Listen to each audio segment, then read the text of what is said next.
Welcome back to Swine TV and our series Swine Leaders Live. I'm your host, Jim Eady. Today we welcome Chad Goves, new CEO of Seaboard Foods. Welcome, Chad. Yeah, thank you very much for having me, Jim. So congratulations on the new president and CEO appointment at Seaboard's pork segment. Chad, can you share with the audience a bit about your background before this role? Yeah, absolutely. So I grew up in a family that was dedicated to food. My dad was a sugar broker, actually started his own company and bought and sold sugar from all over the world and moved it into retail and other avenues here in the US. And so I went to school knowing that I wanted to be in food and likely would go work for a couple years for someone and then come back and work for my dad. And my brother at the time was running logistics for my dad, and I knew I would be the sales guy for them. So I went to Purdue University, studied selling and sales management there, and took my first job at Cargill, actually in within their egg division at the time known as Sunny Fresh Foods. So that was really my first taste of the protein segment. The only other piece came, my dad also owned a butcher shop in our hometown, so I got experience working with the butchers. Had no idea that that experience would come back and be extremely beneficial in my life, but grew up at going to college, coming back, working holidays, things like that. When I got a few years toward the end of my graduation. My dad actually, and after I had joined Cargill, my dad actually sold the business. There was quite a bit of consolidation down, and so that's where my job at Cargill, thinking it would be a shorter stint, became a career for me. So I spent close to 10 years at Cargill, and a few years into my employment there, they actually consolidated down the sales teams. So I went from just representing eggs to representing beef, pork, turkey, dressing sauces, oils, eggs, and salt. And so at the time, I was moved throughout several different territories. But at the time, running the Midwest for Cargill and really going out to Seattle and Northern California, it became the largest protein segment for Cargill. So I got quite a bit of experience in the beef and pork segment and really worked my way up through Cargill. And one day I was in my office and the president of Cargill Food Service, actually the guy who hired me out of college, Chris Mulder, who's actually the CEO of Leidy's in Philadelphia, just north of Philadelphia now, came to me and said, "Hey, I'm leaving. I'm going to run sales for a company called Highliner Foods." And Highliner is the largest importer and manufacturer of seafood in the country, based out of Portsmouth, New Hampshire. And he asked me to come along with him for that ride and join as head of food service sales. So I made that shift, but that shift also gave me a very important connection. Chris was brought over by a guy by the name of Peter Brown. Peter is our current CEO. And at the time, he was COO of Highliner Foods. So I got to know Peter there, worked very closely with him. I did not know him at Cargill. It's 120,000 employees, so you don't know everybody, but got quite a bit of exposure to Peter during that time. Peter then leaves to go work for Butterball, and Seaboard owns 52% of non-controlling interest of Butterball. And so that's when he joined the Seaboard family. I went to work for a coffee company. So this was really my first step outside of food service and step outside of protein. Went to work for a company called Trilliant Food and Nutrition out of Appleton, Wisconsin. And most people don't know that name, but they're the second largest K-Cup manufacturer to Keurig. And so got quite a bit of exposure. It's really not a whole lot different than protein. You know, you're moving raw material all over the world into Appleton in order to create those coffee K-Cups. And I knew it would be a short stint in coffee because the owner was north of 70 years old, wanted to sell the business. And so I knew going into it, the focus was on getting the business sold. And after about a year, we were right there at the finish line with an acquisition in place. And my phone rang, and it was Peter Brown. And Peter had become CEO of Seaboard Foods, and at the time was looking for a head of sales. And so that's how I made the leap back into protein and here at Seaboard Foods. Well, it's quite a journey, Chad. Now, when we look at the future, what's your vision of the Seaboard Foods pork segment? Yeah, when I look at Seaboard Foods, so we've got a 27-year-old history, and that history is focused on our what we call the connected system. And the connected system focuses on raising the best animals in the industry with the best genetics and feed programs to produce a higher quality product.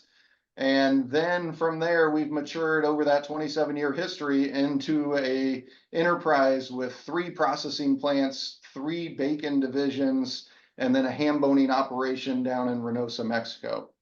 So I look at our organization and we'll never be the biggest, right? And that'll never be a statement that you'll hear out of our group, but we want to be the best. And we focus and wake up every day to bring excellence to the table.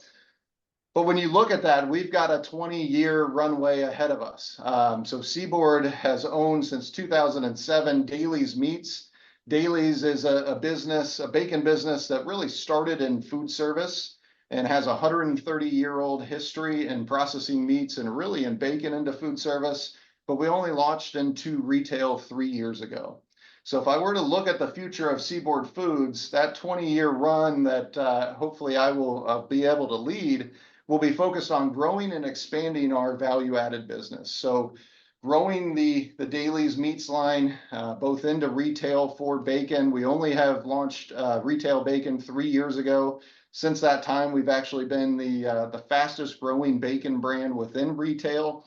But now we'll look to parlay that into other categories. And so some of the categories, we've built a 5-year plan as far as the categories we plan to enter. But we're looking at and expanding into chub sausage. We dropped in capabilities within our Guyman, Oklahoma facility to be able to better serve our food service and retail customers and move to more retail focused packaging. So think 1 pound chubs, but then also grow and expand in the cooked and raw breakfast and dinner sausage categories. That's an area we've really never played in. But when you look at our share of the harvest within the country, our expectation is to get there both on the value added side in addition to the live animal side. So continuing to grow in value added in the lines of chubs, cooked breakfast and dinner sausage, charcuterie, and then other cooked and prepared pork categories. That's really where the focus is for our company and our brands moving forward. So with your 5-year plan, let's look back at the last 5 years of challenges that maybe have helped define that plan or anything that you've learned, Chad. Absolutely. So we're coming off, and I say we're being the industry is coming off the worst 18 months in the history of pork production. You're coming off COVID, where you had a really strong protein demand, and you're seeing that sink. At the same time, we had extremely high grain and input costs, as well as labor costs coming into our business, which made, really this past year one of the worst years on record for our industry. Now, if you were to look at that and you look at our Daly's bacon business for 2023, actually had the best year in their 130-year history. So if you look at the value-added business, it acts as a natural hedge to the raw and fresh pork side. And so it's given us an incentive to move into that space and create a natural hedge for each other. So as the fresh pork side suffers, you have the value-added side that can pick up the other side of the business, really. So I would say that while we created that plan prior to this past year has really been the start of executing that plan. It's only further driven the need for Seaboard to be more into the value-added categories.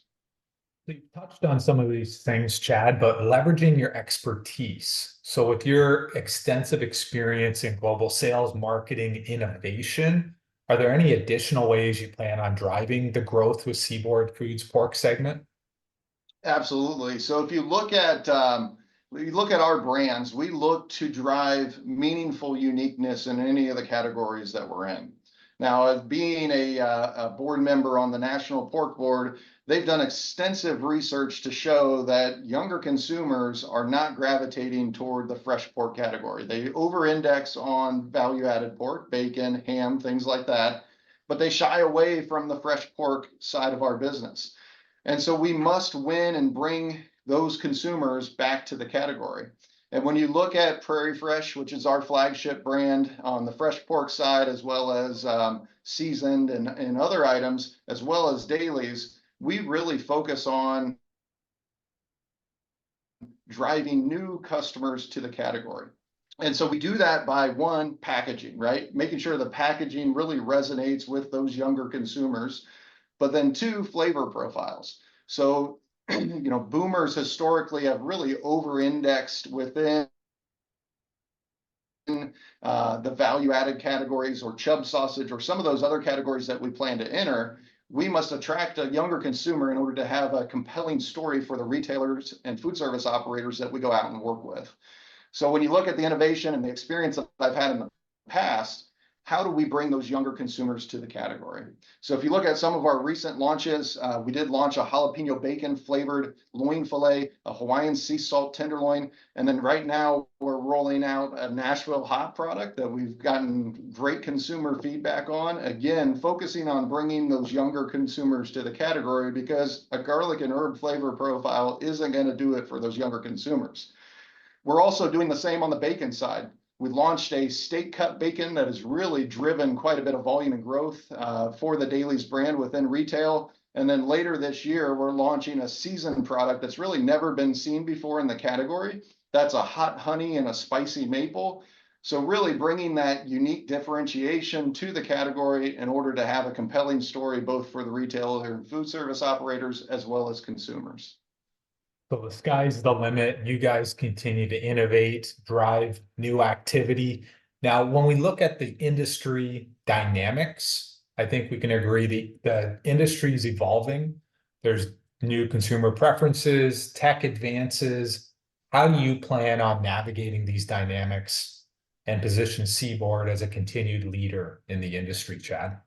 Yeah, so we use an innovation process within our business known as innovation engineering. And there's a few key steps to that is failing fast, fail cheap, and fail forward, right? Get product out in front of consumers as early as possible in order to get that consumer feedback.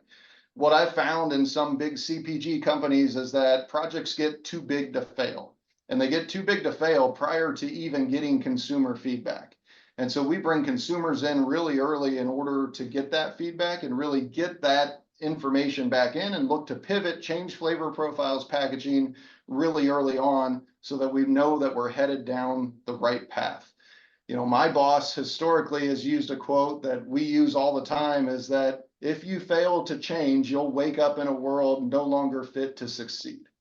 And so constantly bringing in that consumer and retail feedback, looking to drive new innovations within, and I can speak to some of them here in a minute, new innovation within our categories is really a focus for us. We've got a proprietary technology at each of our 3 plants that judges the intermuscular fat score electronically for our animals. And we rail off our top single-digit percentage into what we call our Prairie Fresh USA Prime program. That's been one of the fastest growing sub brands within our category. And it's really focused on consumers that want a higher quality and more consistent eating experience. And so that's what Prairie Fresh USA Prime brings to the table. We go into retailers, completely brand out the case, give them exclusivity within the marketplace. And we've seen some incredible results with the retailers who've partnered with us early on that journey. So what about sustainability, Chad? I know that's a big topic in the industry and corporate America. What strategies specifically for Seaboard environmentally and just overall do you have for sustainability? Yeah, it's a major focus for us as a publicly traded company. There's new regulations coming at us that'll require additional disclosures and then further mitigating some of our water and resource usage overall. But it's been a major focus for Seaboard Foods over our 27-year history. So we use quite a bit of water both at the farms to feed our animals as well as within the plants.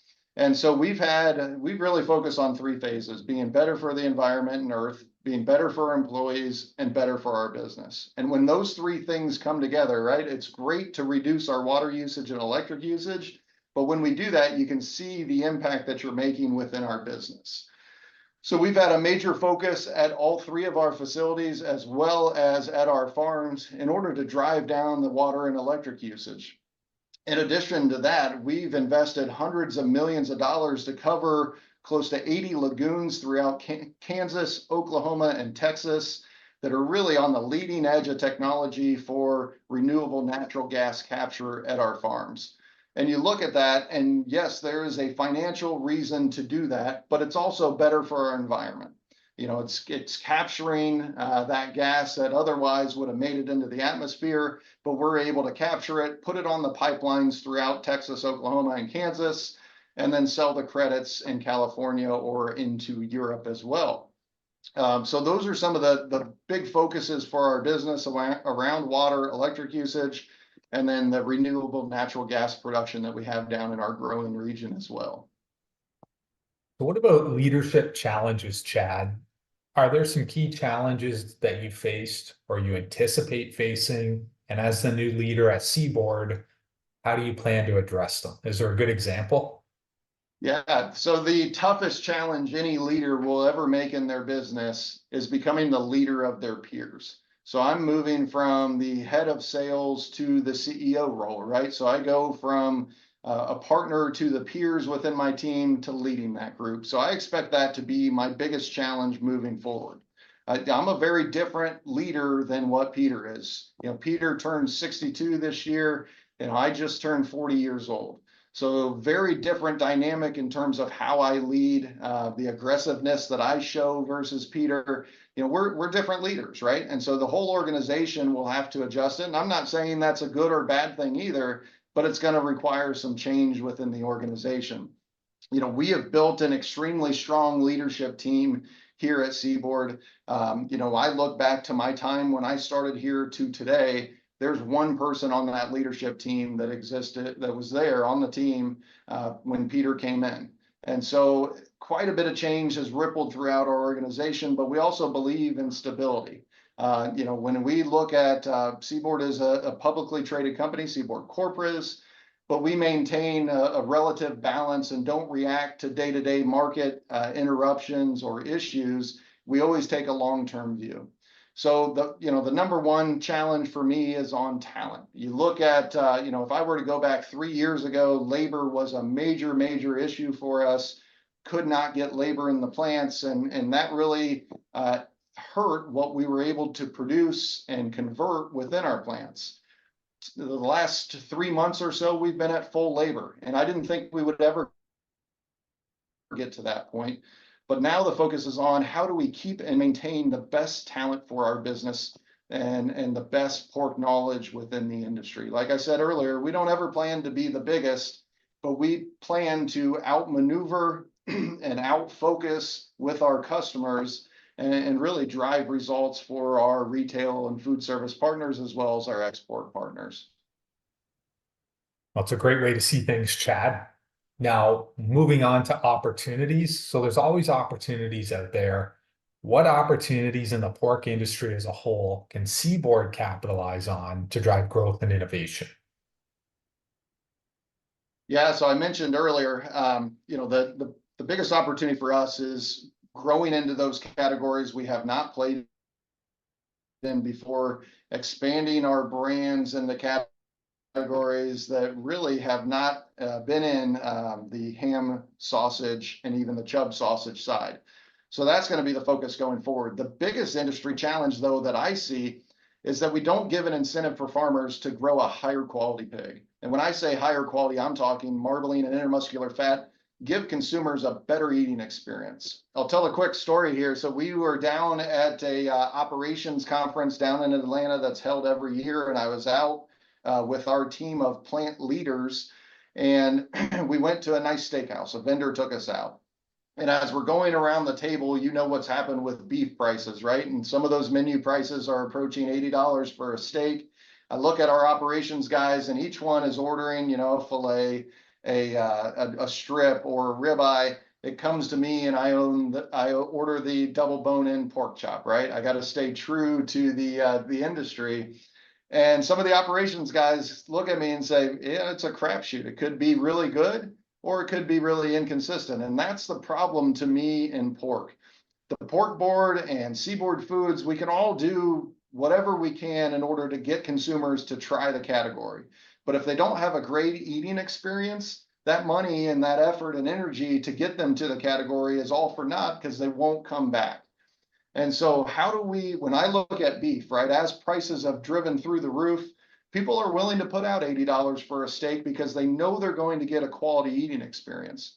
And I go back to my days at Cargill, I look back and choice beef was maybe 50% of the mix.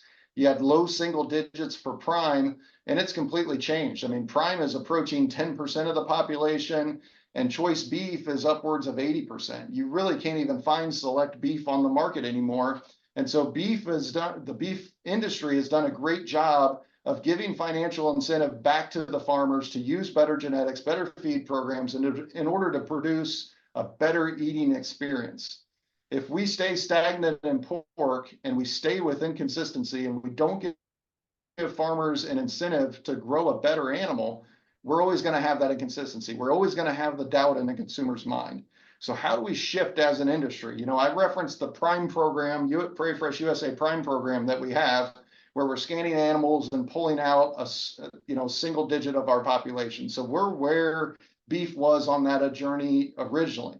Now we're looking at it going, okay, how do we expand that? How do we get from low single digits to 10% to 15%? How do we continue on that journey without lowering our standards to produce better quality animals that our customers expect? So it's essential that every time somebody orders pork, they know what they're going to get and they're excited about ordering it. Now, what about Absolutely, yeah. innovation and technology? So we'll get you out of here on this, Chad. Are there any tech initiatives or innovations that you're excited about at Seaboard? Yeah, so we've had a pretty significant focus at each one of our plants. When you look at all three of our plants, one is 27 years old, but the rest of them are some of the newest in the industry. And the advantage that we have of having some of the newest in the industry plants is we have space to put in technology.